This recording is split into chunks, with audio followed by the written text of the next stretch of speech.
So what we're dealing with here now is in North America, very few people are saving enough money, right? And so because of a lack of savings, a lack of a proper financial foundation in your life, maybe not you specifically, but in most North Americans' lives, people are forced to make poor decisions with their money, and they're losing money to things like unnecessary interest, opportunity costs, things of that nature, and I'm going to explain how. Hey, what's going on, cash flow hackers? It's Chris with Life 180, and for this video, I want to talk to you about the three major money mindsets that people have when it comes to how they behave around their money. Now, as we get into this, I'm gonna ultimately share my whiteboard. I'm gonna draw some stuff out for you, but before I get to that, what I want to do is I want to talk to you kind of about the overriding philosophy, right, of these money mindsets, right? So we have conceptually, we have people who either are in the camp of the Dave Ramsey people of the world, that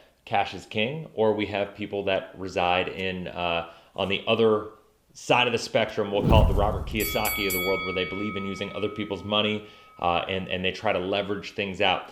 Those are two extremes, right? But the reality is most people don't fall into either of those categories. So what I have it broken down for here is basically talking about three different categories, three different behaviors, and showing you how those behaviors are going to react or actually manifest themselves in your life, like what the results are going to look like in your life and the moving parts of money to be able to get there. So I think when you see this, it's going to blow your mind. You're going to like it. So what I want to do is I want to open up my iPad here, and I want to share with you a drawing. So what we're dealing with here now is in North America, very few people are saving enough money, right? And so because of a lack of savings, a lack of a proper financial foundation in your life, maybe not you specifically, but in most North Americans' lives, people are forced to make poor decisions with their money, and they're losing money to things like unnecessary interest, opportunity costs, things of that nature, and I'm going to explain how. So the first personality we call is a debtor, right? So a debtor is somebody who, if we had a graph here, right, and we said, what do? A debtor says, well, I don't have any cash, right? So they have no cash. They are living paycheck to paycheck effectively, and they say, well, I don't have any savings because I haven't been diligent about saving, but what I do have is cash flow because I have a job, I have a paycheck. And so with that, I'm going to just use a car as an example in this situation because it just seems to be the easiest asset, or, even though it's a depreciating asset, it seems to be the easiest asset to relate to for people because it's what everybody needs. We all need to get around. Everybody has a car. So the idea here is saying, okay, since they have no money, here what they do is they go into debt for it. And so then over the next 5 years, they pay back that debt, and they're working to get back to this point of zero. Once they get back to that point of zero, the loan is paid off. They then repeat that process, right? So what happens is you repeat this process over and over and over again, right? And this will repeat until it doesn't, right? Like until you stop, you hit retirement, and you decide you can't keep buying your cars like that until you get better with your money, or until you pass away, unfortunately, right? And so that is the debtor. That is the first, I guess, money mindset that we need to think about. And you can see here that this is obviously inefficient because what you're doing is you're paying interest expense, right? Sorry for my handwriting. You're paying interest expense. And what you're doing is, at the end of it, you're going to wind up with $0, right? So you're spending money unknowingly, or not unknowingly, but at least unnecessarily, because of the way that you behave around your money. And you're going to wind up, at the end of the day, you're going to wind up with $0 in your account, and you're going to wind up with ultimately your no car, right? Because the car is going to break down, or you're going to have like a dilapidated car at some point in time. And so then we get into the Dave Ramsey camp, right? Which is what we call savers. And the mindset of a saver is saying, all right, I am of the belief that the debtor mindset is bad, right? So I'm of the belief the debtor mindset is bad because I want to avoid this interest expense. I don't want to have to pay the interest expense. And so by going out and saving cash, I'm going to ultimately I'm going to avoid that interest expense. So what we do here is this person saves cash. So we got the zero line here, right? And maybe we got 30K up here. And so, they are saving, they say they want a car. And so they get to this level of 30K. And so at that point in time, they go, okay, I've saved, I can now get the car that I want. And so then they buy the car and they go back down to zero. Now, here's the deal. They go and they say, okay, I'm avoiding that interest expense, right? I'm sorry about the scalability of this. It's a little challenging on the whiteboard, but, and they do that for that cycle. They do it the same way, because the bottom line is, even when you pay cash for the car, at the end of the day, in 5 years, you're going to need a new car. So it doesn't mean you eliminated the need to have a payment for that car, because even if I pay cash for that car, the idea is you eliminate interest, right? So you eliminate interest expense. And so you save that money. And so the mindset is, in the other example, like the debtor here, the idea here is, if they paid, let's say, $4,000 in interest here, the idea is you're not spending that, right? But here's the bottom line.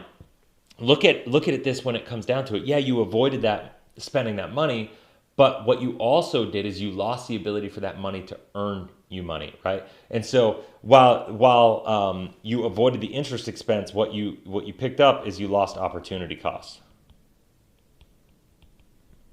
right? And so with the opportunity cost loss, look at this. You basically lose the ability for that $30,000 to be earning money for you during that whole time. And so what happens is, when you interrupt that compounding, you get to the end of, like, let's just say 30 years of buying cars over and over again, like you did as the debtor. Let's say you went through 5 or 6 car buying cycles of 5 years a pop. Then you get to the end of that period of time and you still see where you end up. You end up with no car, unless you're able to keep saving money. You end up with no car and you end up with $0, right? Like, you're in the same place. So yes, you avoided the interest expense, but you also picked up opportunity costs. You lost your ability for your money to be working for you, right, in an uninterrupted fashion, right? So that is really important to understand. So now here's what we do: is we talk about creating wealth creators.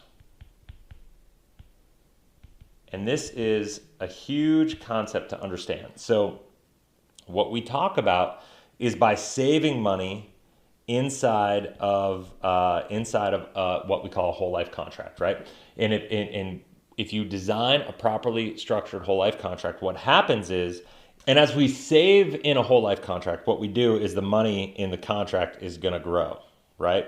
And it compounds over a period of time at, let's just say this money is going to grow with a whole life contract at, let's just call it a 4% internal rate of return long-term on average. It's not going to be as efficient in the first couple of years, but long-term internal rate of return, this is what we're going to be doing. And because we're leveraging a strategy that's going to be using other people's money, and we're going to be able to build in a positive spread and be paying simple interest and be earning compounding interest on the money. So we pay simple interest for the expense and earn compounding interest. So what we do is, and this is going to be tough to draw because of the compounding, 2, 3, 4, 5. So I got to scale this a little differently. Sorry, I'm not the most artistic person in the world.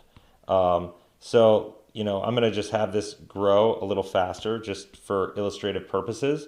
And so let's just say it gets to there at the first 5 years. So what happens is, with this policy, compared to the debtor or the saver, you're combining the two strategies. You have the mindset of the saver, where you're saying, I'm going to have a financial system that doesn't allow me to go into debt unless I've saved for that first. So let's say you save the 30K right here, and this is the threshold to get to the 30K, right? So now what's going to happen is you're going to borrow against the $30,000. So you're going to go down here.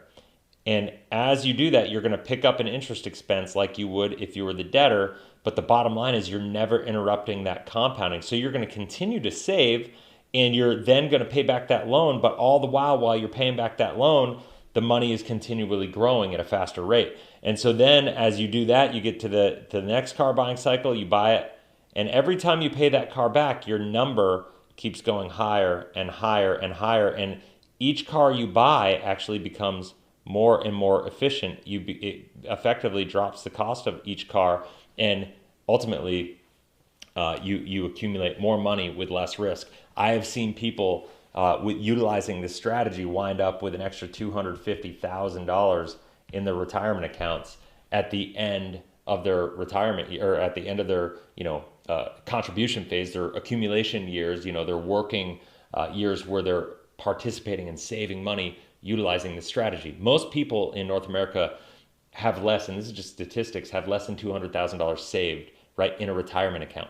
And that's taking a small percentage of everything that they do and all the income that's coming through their life and trying to take risk to go after bigger returns. The beautiful thing I love about this is that there's zero risk in this. Like if you are contributing on an annual basis to like a forced savings plan, and then you implement this strategy simply by running all the money that you for major capital purchases that you have in your life, then what happens is you can actually have all this money saved up just by operating more efficiently.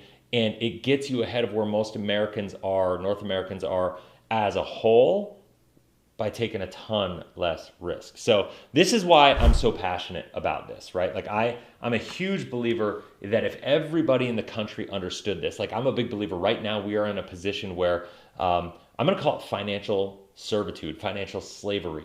With everything that's going on with COVID, with everything that's going on with the money printing and the debt and everything, the government is putting us in a position where inflation is out of control, where people, the middle class is having more and more pressures put on it, and the growing gap between the wealthy and the middle class is just getting bigger and bigger and bigger. It's because the middle class doesn't understand how to manage their money, and it's creating a financial kind of slavery situation where so much of America is dependent on the government to bail them out. Look at the money printing, look at the government checks, look at all these different things, the stimulus that is happening to bail people out. And if it weren't for that, a lot of people would be in pretty rough shape. And so it's causing people to be dependent, and that is a horrible, scary situation to be in. And I'm a big believer that one of the only ways to solve that problem is to teach people how to be financially independent.